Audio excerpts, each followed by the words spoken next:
Well, some of Nigeria's leading presidential candidates have been speaking on issues, policies and programs they will implement if elected president of Nigeria in 2023 at the Presidential Town Hall series put together, of course, by Rise News in collaboration with the Center for Democracy and Development.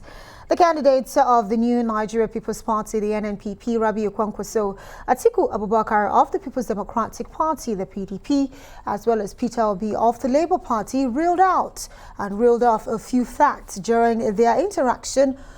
And joining us now to fact-check the candidates is Taiwo Adebayo. He's the investigative editor at Premium Times, and of course, he's a member of the Coalition of Nigerian Fact-Checkers.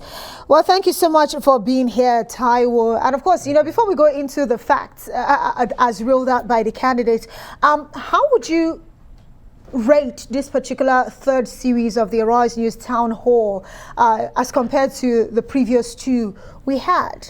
Yeah, I think it gets better, and that's very fantastic. What it shows is the impact of adding the fact-checking segment to this presidential town, and I think other organizations doing this, they are looking at that too. So what we have seen is that it has increased the reliability of the claims made by Nigerian presidential candidates. So it has helped the quality of the conversation.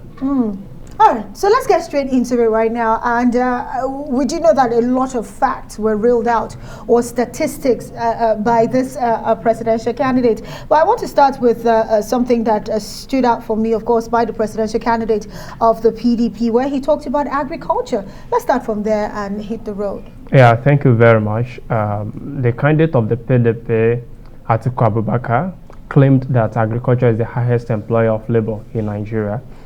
When we subjected her to verification, we got a report by PwC titled Current State of Nigeria Agriculture and Agribusiness Sector. It was published in 2020. The report described agriculture as the highest employer of labor in Nigeria. Then also, more recently, the Food and Agriculture Organization of the United Nations also disclosed that about 70% of Nigerians also engage in agricultural activities. So Atiku's claim, based on the checks we got from PwC and FAO, is correct. Yeah. Right. So let's continue. Okay, thank you. Then we have another claim by the Labour Party's presidential candidate, Peter Obi. He claimed that Nigeria's average life expectancy is 55 years, and the global average is 72.9 years. Now, we used the latest data from the World Bank data bank to verify that. So we got that 55 years life expectancy in Nigeria, and the global average estimated approximately 73 years. So from World Bank, Peter Obi was correct on life expectancy in Nigeria and the global average. Right. Then another claim by Mr. Peter Obi again. He claimed that Nigeria is rated 163 out of 191 countries surveyed in the Global Development Index. The United Nations Development Program, UNDP, releases the HDI report. Every year they run the HDI. And in their latest report for 2021-2022, which was just released on September 8th, Nigeria is ranked 163 out of 191 countries surveyed. So Mr. Peter Obi again is right. You've seen UNDP's Human Development Report 2022. Then we have another claim here. PDP's presidential candidate Atiku Abubakar said when the PDP was in power, the poverty rate was not as high as this. That was direct quote from him. Yes. So we used statistics from the NBS, that's the National Bureau of Statistics, then World Bank's Nigeria Economic Report, and putting all this together, we found that in 2003 and 2004, Nigeria's poverty rate was 64.2%. It dropped to 62.6% in 2009. In 2015,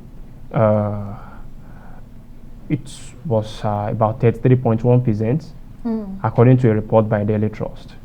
Then also the World Bank's Nigeria Economic Report in 2014 estimated that Nigeria's poverty rate was 33.1%. In November 2022, NBS reported that 63% of persons living in Nigeria, that is 133 million people, are multidimensionally poor. So Atiko is correct. He was correct on that. Okay. You. Then Peter Obi again said that Nigeria's investment in education, that is the budgetary allocation of the federal government to education between 2016 and 2021, is 3.6 trillion. Okay, sorry. He claimed that Nigeria's education budget in the last 6 years is less than 10%. And we reviewed Nigeria's budgetary allocation using data from the budget office of the Federation, and in the last 6 years, the highest percentage to education has been 7.9%. So that means he was correct. Yeah, so it was correct. It is not more than 10%. Yeah, it's not been more than 10%. Then more critical one, sorry. Okay, so Mr. Kwakwaso, the Rabi Kwakwaso, the candidate of NNPP, the NNPP, yeah, said it was repaying all the debt he accumulated at the time he was living as governor of Kano State in 2015. Now, the DMO, Debt Management Office, statutorily keeps and publishes the official debt stock of Nigeria's federal government and the subnational units, that is the state. According to publicly accessible DMO records, in 2011, when Mr. Kwakwaso returned as governor of Kano State, the state's debt stock amounted to 59.7 million external dollars. Sorry, that's for the external loans, yes. And 5.8 billion in domestic debt stock. He left office on May 29, 2015, and in the DMO record as of 30th June 2015, just after he left office, Kano's debt stock was 59.79 million US dollars. That's marginal increase. That's for external. Then for domestic debt stock, the record as of 31 December 2014, 5 months before Mr. Kwakwaso left office, says Kano was owing 31.4 billion naira. And as of 31 December 2015, after he left office, the debt was 65 billion naira. That's the domestic debt. So official records therefore show that Mr. Kwakwaso left debt as he exited the office. 2 days after he left office, in fact, on May 31, 2015, his successor, who was then his ally, Abdullahi Ganduje, said that his predecessor, Mr. Kwakwaso, left so much debt, but it was not a problem. So, Mr. But did we see an increase in the debt? Yeah. Or a decrease as he claims? Increase, of course. That's why we started. So is it true or false? Yeah, of course it's false. Yes. His claim on his debt. Because there was an increase instead of a decrease that he claimed.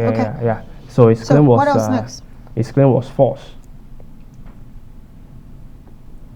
It's quite interesting seeing the fact that, all of this data being rolled out by the presidential candidate. At the end of the day, we're here to really check this fact, because Nigerians rely on us as the fourth estate of the realm to ensure that, we get the right information for those who want to govern Nigeria. So talk to us about what else you have as concerning the facts from tonight. Yeah, thank you very much. Another claim by Mr. Peter Obi of the Labour Party. He said that Nigeria passed India in child mortality rates.